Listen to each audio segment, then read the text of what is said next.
This video here is about drawing with vector and raster. Okay guys, today I'm going to go over combining a vector layer and a raster layer, which are your two layer settings in Manga Studio. I use that sometimes so that I can do like vector drawings or just like an actual I build objects with vectors, and then I use another layer so I can just use the raster settings, which is the regular pencil or drawing setting. That way I just have two ways to be able to edit my information. The benefit of doing that, I would have to say, is that with one layer you can edit for future use and objects. And just to take a look at what I'm doing here, I'm actually breaking down the bottom layer. I'm actually making guides so I can see where that wheel goes. I just built that wheel in the vector layer, and then now with I basically have about 3 layers here, which is my base rough drawing, and then I have my raster pencil, and then I have my actual vector layer. So if you see there, I'm making guides to where that wheel is going to go. I built that wheel already, and I'm right here. I'm basically taking a look around at what I have going on here as far as the proportions and everything. So right about now, I'm going to I didn't have to turn it that way, but now I'm actually going to free transform it using the free transform, and then put it in the right place. So all I did was just make a wheel, transform it, put it where it belongs. Then I just duplicated the layer, and then just added the other wheel. So the way I like working sometimes is one step at a time. So with the in the one layer, I could actually build one part of it and then change over to the other layer if necessary.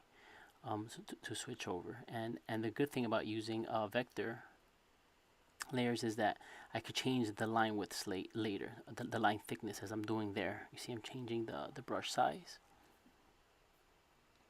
and I'm adding the the wheel here, the wheel details, and also this video is about, I think, 8 times the speed, 8 times the actual speed. So I don't work that fast. I wish I did, but I actually sped the video that way I could explain more of what I'm doing here. So most likely here I'm basically taking a look at what I should do, or how actually I can edit this.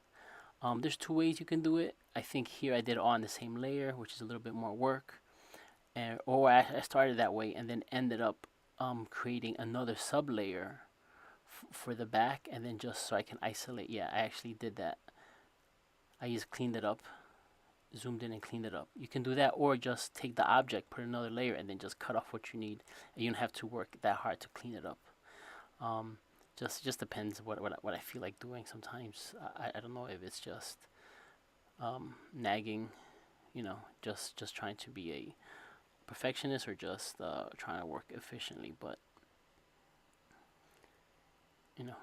sometimes it's best to work smarter. I think when I did this one, I actually worked the right way. Yeah, that's what I did. I eliminated it. I put it on another layer, and just deleted the vector, the vector information. Okay, so then I have my wheels on there, and I'm pretty happy with what they look like. I'm most likely checking. Yeah, so then right now I'm on my raster layer, just drawing out the pencils. Now a lot of times if you were to ink, that's good to have, because I could actually change the width or do different things with the vector settings. But here I'm just doing pencils, so I just need clean lines, so I could give it to the inker. Okay, there I wasn't happy with the angle of that cylinder, so I came in and I think I started editing that cylinder. That's actually what I did. I was just taking a look at it to see if I really liked where it was sitting. I think I was also having trouble picking the wrong layer when I was trying to delete it, trying to find the layer. That's why it's important to name your layers, so that way you can know, what you're working on. So at that point, I'm just looking at what I have, see if I like the way it fits. And I think I wasn't satisfied yet. I looked around, and you see those other circles and so on. They're in another layer by themselves, because those were perfect, ellipses or circles. Okay, so then so I messed with that cylinder some more, because I just felt like it needed a bit of a nudge. If I recall, I think I did this quite a bit. I'll be tweaking that for a little while, and again, that's a good thing. The good thing about using vector art is that I can tweak all of that, change the width or the thickness of the line, the brush line, and I could easily change it since it's on its own layer, and manipulate it, turn it a little bit more or turn it less, or do whatever I see fit. That's the important thing about digital work, is that it makes edits very, very easy. It doesn't make you a better artist. What it does, it allows you to save time, to edit your work faster, and to fix your work in record time. If a lot of these tools and a lot of these different settings, as far as the different tools actually in the program, all they are is stuff that traditionally we used a certain way, that were changed and turned into an actual software tool. Back in the day, you would actually just lay this out really, really carefully. Do a thumbnail, maybe even do a big rough drawing, and then once everything looks pretty good, you would actually light box. You would take a piece of paper, put it on there, and with a light box, trace it over again. You would have to have a big light box. You would trace it over again, clean it up. You use your actual French curves, your circle templates, your oval templates, and clean it up really well, and make edits there. I think at one point, I know I changed the angle on that cover there. I know I do. So I'm working, isolating that area, and transformers are a lot of work, so that's why it's worth. So I didn't like the angle of that, so I actually broke that down again. And again, since that part, I consider it kind of simple line, I don't bother putting that in the vector layer. Probably the best reason why is because ovals and stuff, they can be tricky. Straight lines, not so hard here. Especially for such a small area. For a background, yeah, but not so much here. And then here you go. I'm just putting in the wheels. I'm doing nothing that special here. All I'm doing is just building the wheels. And I know, as I'm doing that, I'm on a different layer. I'm not on the same layer as the actual circles or the ellipses, because I want to render it on the raster layer, so I can just sketch it better, and there's less information that the program has to hold on to, because in reality, when you're working in if you use a different tool on the vector layer, you're actually using more information, because the computer creates masks for your art.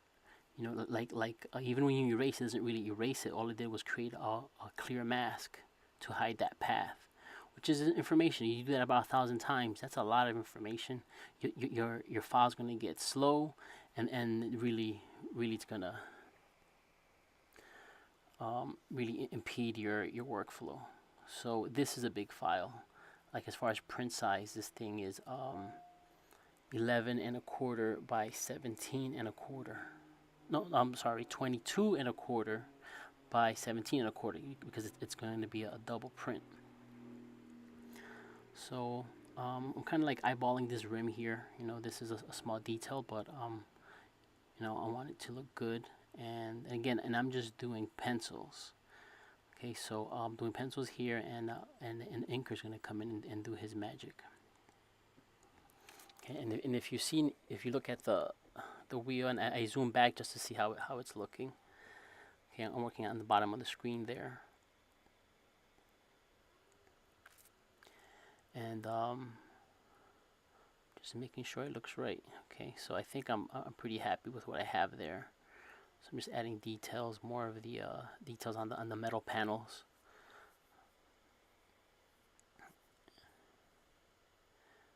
Shadows, pure black shadows.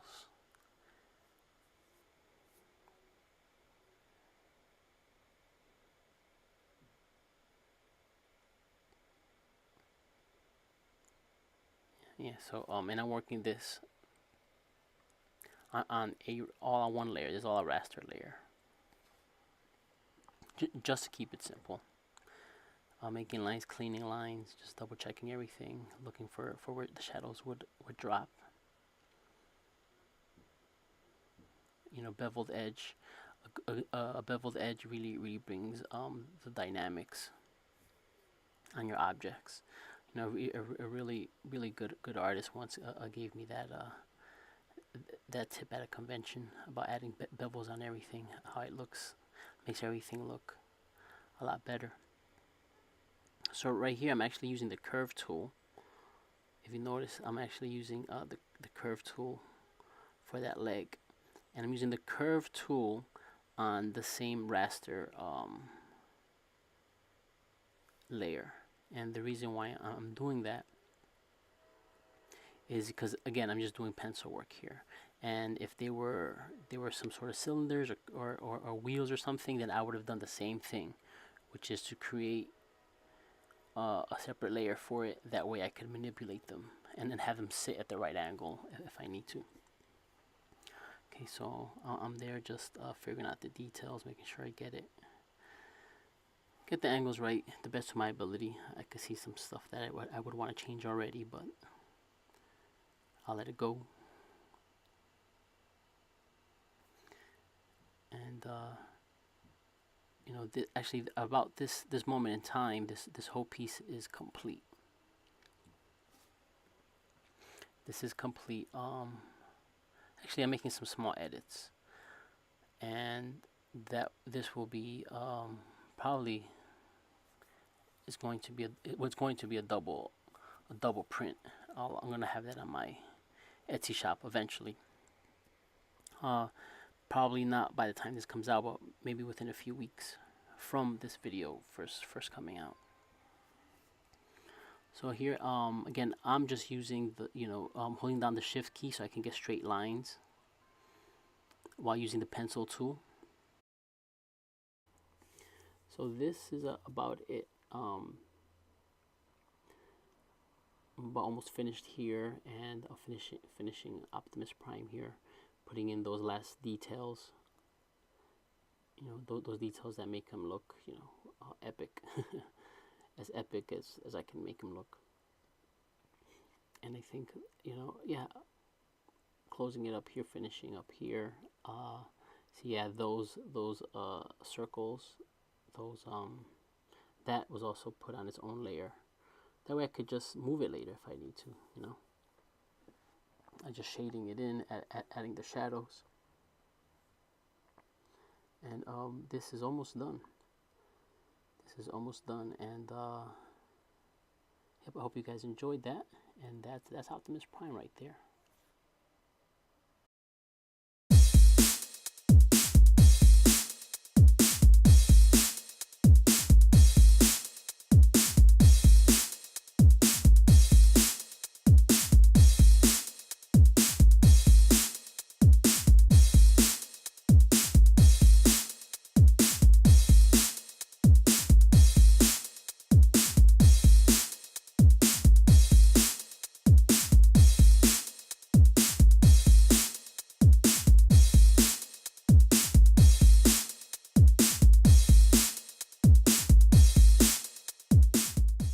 Thanks for watching, guys, and please check out my Patreon page for more in-depth videos.